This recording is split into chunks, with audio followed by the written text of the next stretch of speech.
Hello friends, welcome back to my YouTube channel. तो friends, आप देख रहे हैं सपना बाबुल का विदाई। तो फ्रेंड्स, आप आगे देखेंगे कि बीनू मालती से कहता है कि तुम काम क्यों कर रही हो, यहाँ बैठो ना, तुम्हारा कुछ खाने का मन कर रहा है तो बताओ। तो मालती कहती है नहीं। फिर अच्छा बीनू कहता है कि मैं जा रहा हूँ ऑफिस, उधर से कुछ लेता आऊँगा। फिर इतने में मालती तुरंत साक्षी को फ़ोन करके कहती है कि ये तुमने कहा मुझे फंसा दिया है और जल्दी से ये सब ठीक करो वरना अच्छा नहीं होगा और मैं सबको सब कुछ बता दूंगी। इतने में पीछे से वीनू आ जाता है और वो खड़ा होकर सुन रहा होता है। मालती साक्षी पर चिल्ला रही होती है। वीनू सोचता है ये क्या कह रही है। तो मालती कहती है साक्षी से, मैं प्रेग्नेंट नहीं हूँ लेकिन मेरे घर वाले मुझे प्रेग्नेंट समझते हैं और मैं सबकी फीलिंग्स के साथ नहीं खेल सकती। सब कितना प्यार करते हैं मुझे, मैं ये सब नहीं कर सकती।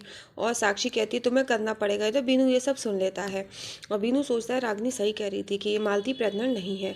और फिर बीनू अपना पेन गिराता है। मालती पलट के देख लेती है कि बीनू खड़ा है। फिर वो कहती है आप कब आए यहाँ पर। तो बीनू कहता है मैं अभी तो आया जब तुमने अभी पीछे मुड़ के देखा। वो कहती है अच्छा अच्छा। तो वो कहता है कि क्या हो गया, तुम्हें इतना पसीना क्यों आ रहा है। मालती कहती नहीं कुछ नहीं, बस ऐसे ही। तो फिर वो कहता है अच्छा मैं चल रहा हूँ, शाम को जल्दी आ जाऊँगा और बर्थडे की तुम टेंशन मत लेना, वो सब मैं देख लूँगा। फिर वो नीचे उतर के आता है। वो सोचता है कि पता तो लगाना पड़ेगा। तो फिर वो रागनी को फ़ोन करता है बताने के लिए, लेकिन रागनी का फ़ोन लगता नहीं है। तो फिर वो सोचता है कि इस समय क्या रागनी को फ़ोन करना, वैसे ही वो अपने परिवार में परेशान रहती है और उसको टेंशन नहीं देना। और फिर वो सोचता है इस बात का तो मैं पता लगा के ही रहूँगा। इधर आप देखेंगे साक्षी बच्चों के पास जाती है और बच्चों से कहती है कि तुम्हारी मम्मा और बड़ी मम्मा तुम दोनों की जिम्मेदारी मुझको सौंप गई है, चलो जल्दी चलो चलो नहा लो चल करके। तो टैमी कहती है खुशी की मम्मा मैं कपड़े निकाल लेती हूँ। तो फिर टैमी एक एक करके सब कपड़े फेंकती है और साक्षी देख रही होती है। फिर वो कुछ भी नहीं बोलती है। फिर टैमी कहती है अच्छा ये कपड़े ठीक है, ये मैं पहन लूँगी और ये खुशी। तो खुशी की मम्मा आप ये कपड़े प्रेस कर दो। तो साक्षी वो कपड़े प्रेस करती है और फिर जब वो प्रेस करती है फिर खुशी कहती है कि तुम ऐसा क्यों कर रही हो। तो वो कहती कुछ नहीं, बस तुम देखती जाओ। फिर इतने में टैमी आ जाती है नहा के और वो कहती है कि खुशी की मम्मा देखो मेरे ये स्टेप निकल गई है, मैं दूसरे कपड़े पहन लेती हूँ। फिर वो दूसरे कपड़े निकालती है। फिर वो कहती है कि खुशी की मम्मा ये प्रेस कर दो। साक्षी वो जल्दी जल्दी से प्रेस करके उसको देती है। फिर खुशी वहीं पे खड़ी होती है और फिर आप देखेंगे कि खुशी टैमी से कहती है कि तुम इतनी नोटी तो हो नहीं, फिर तुम ये सब क्यों कर रही हो। तो टैमी कहती है कि बस तुम देखती जाओ, मैं तुम्हारी बहन हूँ ना इसलिए। और फिर आप देखेंगे कि टैमी सारे कपड़े वहीं पे फेंक देती है। इधर रागिनी और वसुंधरा जी घर पे आ जाते हैं। टैमी फ़ोन करके उन्हें बता देती है और रागिनी और वसुंधरा जी कहते हैं कि अच्छा हुआ आज हम जल्दी आ गए। वसुंधरा जी कहती है मुझे तो साक्षी पे बिल्कुल भी भरोसा नहीं है। इधर साक्षी बैठी सोच रही होती है और फिर इतने में वहाँ पर टैमी रूम में पहुँच जाती है और खुशी भी। और फिर साक्षी देखती है, वो कहती है आ जाओ तुम लोग यहाँ, तुम्हें ये नहीं पता कि किसी के रूम में जाने से पहले नॉक करना चाहिए। तो वो कहती है कि सॉरी खुशी की मम्मा, सॉरी। फिर खुशी हंसने लगती है और टैमी भी। और फिर आप देखेंगे कि साक्षी को गुस्सा आ जाता है। फिर साक्षी डांट रही होती है और फिर वो कहती है कि एंग्री विच आएगी, तुम लोगों को उठा ले जाएगी, ये तुम लोगों को अंधेरे कमरे में बंद कर देंगे। इतने में वहाँ से वसुंधरा जी और रागिनी निकल रही होती हैं। इधर साक्षी उन दोनों को डांटने की एक्टिंग कर रही होती है और फिर वो दोनों लोग देख लेते हैं। खुशी और टैमी दोनों बहुत सहमी हुई होती हैं। वसुंधरा जी के अंदर जाना चाहते हैं पर रागिनी उन्हें रोक लेती है। और इधर साक्षी एक्टिंग कर रही थी इतनी, वहाँ पे बच्चों को डरा रही होती है एंग्री विच बन करके।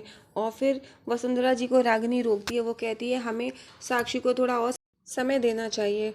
वसुंधरा कहती है कि सोच लो। रागिनी कहती है कि जी बिल्कुल। और फिर वो लोग वहाँ से चले जाते हैं। इधर टैमी और खुशी दोनों लोग कहते हैं कि साक्षी से कि चलिए चलो आपने बहुत अच्छी एक्टिंग की, अब मुझे बहुत ज़ोर से भूख लग रही है। तो फिर साक्षी कहती है कि तुमने अभी मॉर्निंग में तो इतना हैवी ब्रेकफास्ट किया था। तो फिर वो कहती है मम्मा कहती है कि बढ़ते बच्चों को ज़्यादा भूख लगती है। और फिर साक्षी कहती है अच्छा चलो मैं तुम्हें कुछ खाने को दे देती हूँ। फिर वो दोनों लोग डाइनिंग टेबल पे बैठते हैं और साक्षी उनको खाना लगाती है। और फिर साक्षी ने वही लौकी की सब्जी लगाई। तो टैमी खाती है, कहती है, वो कहती है ये मैं नहीं खाऊंगी, मैं लौकी नहीं खाती हूँ, ये मुझे पसंद नहीं है।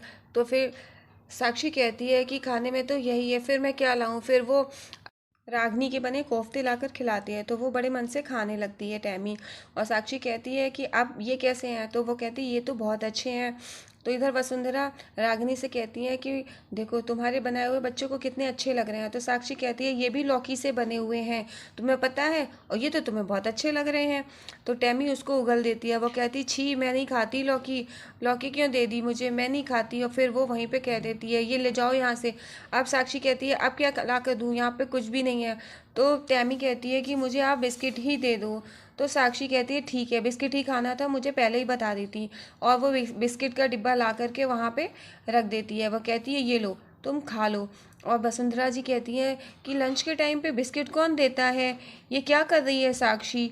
और फिर वो बिस्किट वहाँ पे रख देती है, तो डिब्बा वहीं पे छोड़ देती है डाइनिंग टेबल पे। फिर वो कहती है कि मुझे दूसरे वाले बिस्किट खाने हैं। तो वो कहती मुझे नहीं पता। तो टैमी बताती है, टैमी उतार रही होती, वो डिब्बा उतरता नहीं है। तो साक्षी कहती है तुम हटो मैं उतारती हूँ। और जब साक्षी उतारने लगती है वो डिब्बा खुलता है। वो कहती है कि तुम श्योर हो कि बिस्किट इसी में है। तो टैमी कहती है हाँ मुझे पता है इसी में है, आप उठाओ तो। और साक्षी उसको उठा रही होती है, तो वो अचानक से डिब्बा उसके ऊपर पलट जाता है, उसमें आटा होता है। दोनों बच्चे ये देख करके हंसने लगते हैं और साक्षी को बहुत गुस्सा आ जाता है। इधर रागिनी को भी हंसी आ रही होती है और फिर वो दोनों लोग छुप जाते हैं। तो साक्षी इतने गुस्से में होती है, बच्चों को पकड़ती है, दोनों बच्चे भागने लगते हैं, बच्चों को पकड़ती है और फिर वो टैमी को झापड़ मार देती है। और फिर वहाँ पर खुशी ये सब देख के बहुत रोने लगती है और फिर वो कहती है कि सारी तुम्हारी वजह से ये सब हो रहा है, तुम बहुत शैतान हो और पता नहीं तुम्हारी मम्मी कैसे तुम्हें झेलती है। पता है तुम्हारी मम्मी तुम्हें बिल्कुल पसंद नहीं करती है, इसीलिए तुमने खुशी से झूठ बोला कि वो ये अपनी नई मम्मा ले आए ताकि तुम्हारी मम्मी तुम्हें प्यार करे, वरना तुम्हारी मम्मी तुमसे नहीं खुशी से ज़्यादा प्यार करती है। और टैमी बहुत रो रही होती है और फिर वो कहती है कि तुम ऐसी हो इसीलिए तुम्हारी मम्मा तुम्हारे साथ ऐसा बर्ताव करती है। तो टैमी कहती है कि मैं अपने अनमोल पापा से कहूँगी। तो साक्षी कहती है अनमोल, अनमोल पापा से, वो तुम्हारे पापा नहीं है, चलो मेरे साथ। और वो उसको खींचती हुई ले जाती है। और इधर खुशी खड़ी रो रही होती है, वसुंधरा जी आ जाती है, वो खुशी को संभालती हैं। रागिनी पीछे से और टैमी के पीछे भागती है और इधर आप देखेंगे कि वो कमरे में ले जा कर के और रागिनी की अलमारी से रणवीर की फ़ोटो निकाल करके दिखाती है ये है तुम्हारे पापा, वो तुम्हारे असली पापा नहीं है, ये है। रणवीर की फ़ोटो दिखाती है और इधर टैमी खूब जो जो से रोने लगती है। वो कहती है कि वो तुम्हारे स्टेप फादर हैं, ये नहीं है, और ये है तुम्हारे असली फादर। तुम्हारी मम्मा ने तुमसे झूठ बोला, तुम्हें कभी ये बताया नहीं, तुम्हारी मम्मा को तुम्हें बताना चाहिए था कि वो तुम्हारे फादर नहीं है, असली फादर तुम्हारे ये हैं। और वहाँ पर रागिनी आ जाती है। तो रागिनी कहती है तुम क्या कर रही हो, वो उसको डांटती है। तो साक्षी कहती है मैं उसको सच बता रही हूँ जो तुमने नहीं बताया रागिनी, और तुम्हें बताना चाहिए था अपनी बेटी को कि उसके फादर कौन है। और इतने में वहाँ पे वसुंधरा आ जाती हैं और वसुंधरा जी खुशी को लेकर आकर खड़ी हो जाती हैं। इधर साक्षी सारी हदें पार कर देती है और वो टैमी को सब सच बताती है कि ये है तुम्हारे फादर रणवीर, और वो नहीं है अनमोल, अनमोल तो तुम्हारे स्टेप फादर हैं, असली फादर तो तुम्हारे ये हैं। और इतने में वसुंधरा जी वहाँ पर आ जाती हैं। वसुंधरा जी साक्षी को गुस्से से देखती हैं और कहती हैं कि मैं गलत क्या कह रही हूँ, मैं सच ही तो कह रही हूँ। इतने में वसुंधरा जी जोर से झापड़ मार देती हैं साक्षी को और खुशी देखकर सहम जाती है और रागिनी वहीं खड़ी